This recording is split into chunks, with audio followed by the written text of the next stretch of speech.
जय हिंद दोस्तों। हम लोग वीडियो लेक्चर्स देख रहे हैं मैट्रिक स्पेस के ऊपर और आज हम लोग देखने वाले हैं एक थ्योरम जो कि रिलेटेड है कन्वर्जेंस इन मैट्रिक स्पेस से। तो आइए देखते हैं थ्योरम का स्टेटमेंट क्या बोलता है। Every convergence sequence in metric space converge to a unique limit. Statement यह बोल रहा है कि अगर कोई कन्वर्जेंस सीक्वेंस है किसी मैट्रिक स्पेस में तो वो जो कन्वर्ज करेगा वो किसी एक यूनिक लिमिट पे या यूनिक लिमिट पे कन्वर्ज करेगा, किसी सिंगल लिमिट पे कन्वर्ज करिएगा।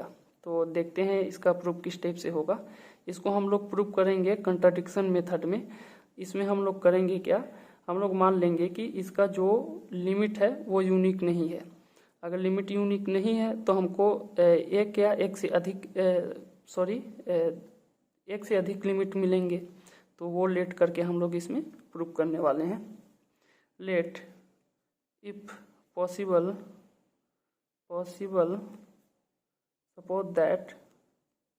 suppose that xn converge to two limits say x and x dash, then तब क्या होगा, जो लिमिट होगा n tending to infinite xn का वैल्यू 2 पॉइंट पे जाएगा। एक x पे जाएगा एंड सेकंड किस पे जाएगा, limit n tending to infinite xn this is equal to x dash.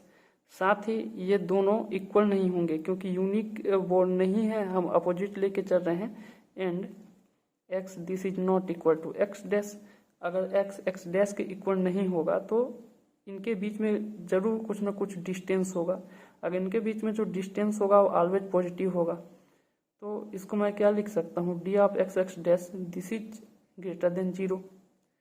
और इसके साथ ही हम लोग अपने से कुछ लेट कर लेते हैं। Let epsilon this is equal to 1/2 D of x x dash. ये कहाँ से आया आपको लास्ट स्टेप में समझ में आएगा। थ्योरम प्रूव करने के लिए यह यूज हो रहा है।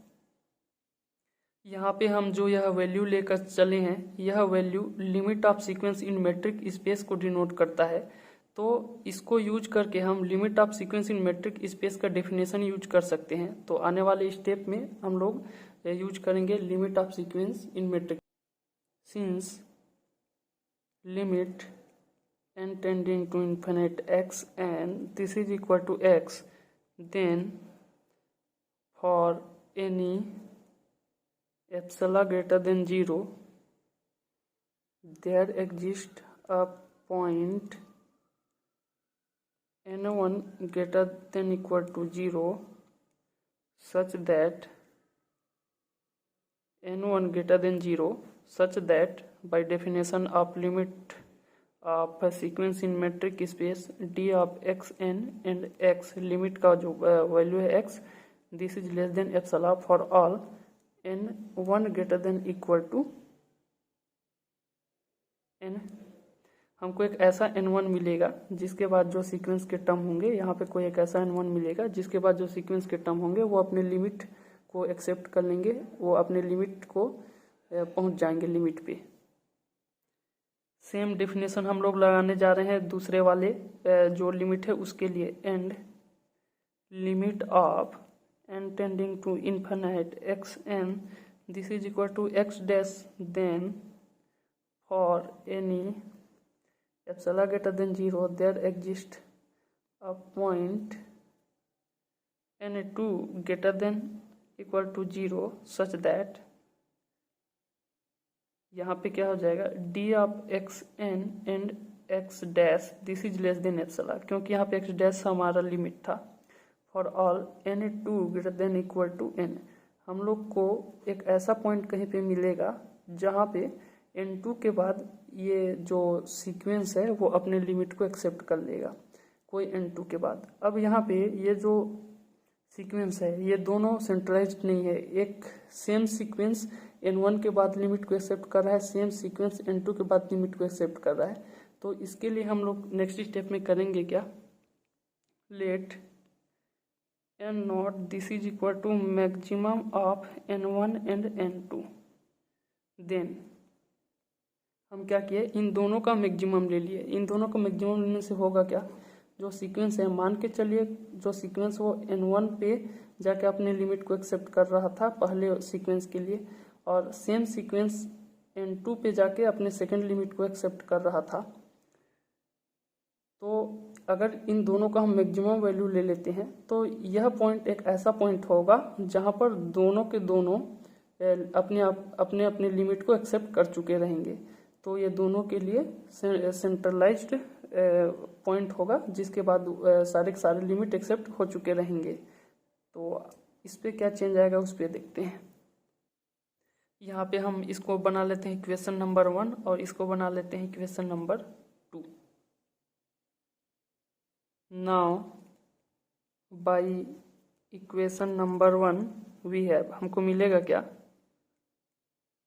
हमको मिलेगा ये कि डी ऑफ एक्स एन जो था, अब चूंकि सेंट्रलाइज्ड वैल्यू ले लिए हैं तो इसको हम लिख सकते हैं एन नॉट, और एक्स इसका लिमिट था, this is less than epsilon for all n not greater than equal to n1 के लिए। यहाँ पे हमने चेंज कर दिया, and by 2 d of x n not x dash this is less than epsilon for all n not greater than equal to n2 के लिए। ये हमने बाई इक्वेशन 2 ले लिया, और एन नॉट इसलिए लिया क्योंकि इसको सेंट्रलाइज्ड हम लोग एन नॉट टर्म के लिए सीक्वेंस को रिप्रेजेंट कर रहे हैं। तो अब हम लोग क्या करेंगे, अब हम लोग यूज करने वाले हैं triangle inequality. Now by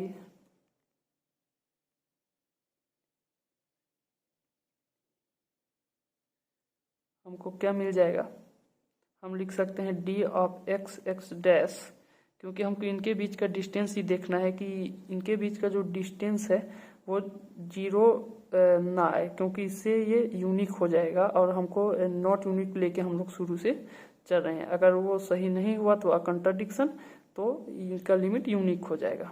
D of x x dash this is less than equal to d of x and x n not plus d of x n not and x dash. हम triangle inequality से step से लिख सकते हैं, metric space के third property से इसको। तो नेक्स्ट स्टेप में हो क्या जाएगा, हम लोग जानते हैं d of x n not and x dash ये लेस देन एप्सिलॉन होता है, और सेम चीज एक्स एन नॉट भी लेस देन एप्सिलॉन होता है। हम डिस्टेंस को हम एक्स वाई लिखें या वाई एक्स लिखें, दोनों सेम चीज। तो इस इनइक्वालिटी से हम यहाँ पे लिख पाएंगे this is less than epsilon plus epsilon, this is less then 2 epsilon. और शुरू में हमने जो एप्सिलॉन का वैल्यू लेट किया था, अगर हम उसको पुट करते हैं तो 2 into 1/2 D of x x dash. तो हमको मिला क्या, D of x x dash this is less then D of x x dash, जो कि एक कॉन्ट्राडिक्शन है। तो हम लोग को यहाँ पे मिला क्या, D of x x dash this is less then D of x x dash, जो कि एक कॉन्ट्राडिक्शन है।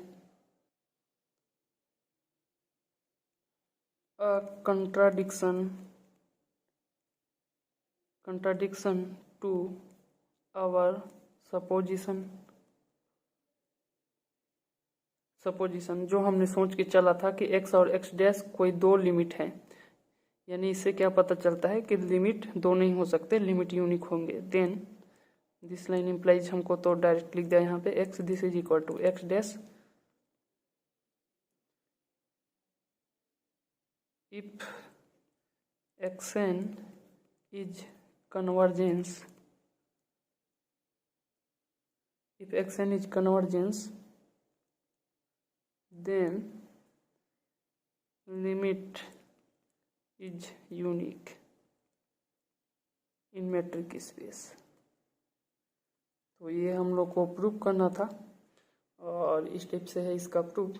मैं आशा करता हूँ आप लोग को ये वीडियो समझ में आया होगा, और मिलते हैं नेक्स्ट वीडियो लेक्चर में। वीडियो में समय देने के लिए धन्यवाद। अगर अच्छा लगे तो कमेंट कर दीजिए, और मिलते हैं इसी तरह वीडियो के साथ। धन्यवाद।